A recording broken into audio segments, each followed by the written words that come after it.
आज ही Doubtnut app download करें। Doubtnut पर अपने सभी गणित, रसायन विज्ञान, भौतिक विज्ञान और जीव विज्ञान के डाउट्स का करो सफाया। बस प्रश्न की फोटो खींचो, एक ही प्रश्न को क्रॉप करो और तुरंत वीडियो सोल्यूशन पाओ। अभी डाउनलोड करें।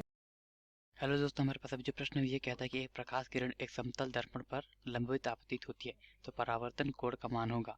हमारे पास चार विकल्प दिए हैं। पहला विकल्प कहता है 0 अंश, दूसरा विकल्प कहता है 45 अंश, तीसरा विकल्प कहता है 90 अंश तथा चौथा विकल्प कहता है 135 अंश। अब दोस्तों समतल दर्पण द्वारा परावर्तन को सबसे पहले समझ लेते हैं। माना एक समतल दर्पण है। अब दोस्तों माना इस समतल दर्पण पर एक प्रकाश किरण आपतित होती है।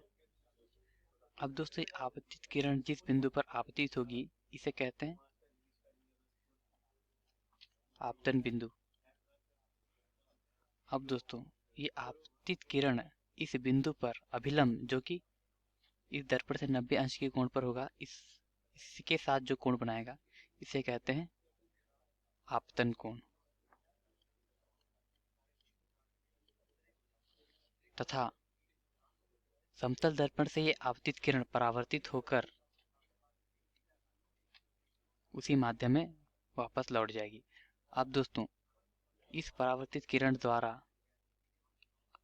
अभिलंब के साथ जो कोण बनेगा उसे कहते हैं परावर्तन कोण। अब दोस्तों प्रकाश का परावर्तन का नियम यह कहता है कि आपतन कोण तथा परावर्तन कोण आपस में बराबर होते हैं तथा आपतन बिंदु अभिलंब तथा अपवर्तित परावर्तित तथा आपतित किरण तभी एक ही तल में होते हैं। अब दोस्तों ये होता है कि हमें ये पता चल गया कि आपतन कोण तथा परावर्तन कोण आपस में बराबर होते हैं। तो हमें क्या कहा गया है दोस्तों, समतल दर्पण पर एक जो किरण है वो लंबवत आपतित होती है इस प्रकार से। तो इस अभिलंब द्वारा इस आपतित किरण के साथ जो अभिलंब द्वारा कोण बनेगा अर्थात आपतन कोण वह 0 अंश होगा क्योंकि ये समानांतर है आपस में। अब दोस्तों इस कारण जो परावर्तित कोण होगा वो भी 0 अंश का होगा अर्थात दोस्तों ये जो किरण है उसी रेखा में वापस लौट जाएगी, उसी पथ में, उसी दिशा में वापस। अब दोस्तों हमें क्या पता चला कि आपतित किरण मान है आपतन कोण का वह 0 अंश है। इसी प्रकार परावर्तन कोण भी 0 अंश है तो हमारा उत्तर होगा 0 अंश। अब दोस्तों पहला विकल्प क्या कहता है 0 अंश, ये सही हो सकता है। दूसरा विकल्प कहता है 45 अंश तो ये गलत हो गया। तीसरा विकल्प 90 अंश तो ये गलत हो गया।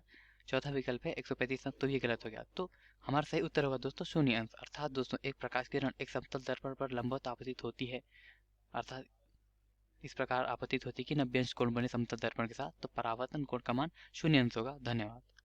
कक्षा 6 से 12वीं से लेकर नीट, IIT, JEE वो एडवांस के लेवल तक 1 करोड़ से ज्यादा छात्रों का भरोसा। आज ही डाउनलोड करें डाउटनेट ऐप या व्हाट्सएप करें अपने सारे डाउट्स 8400 400 400 पर।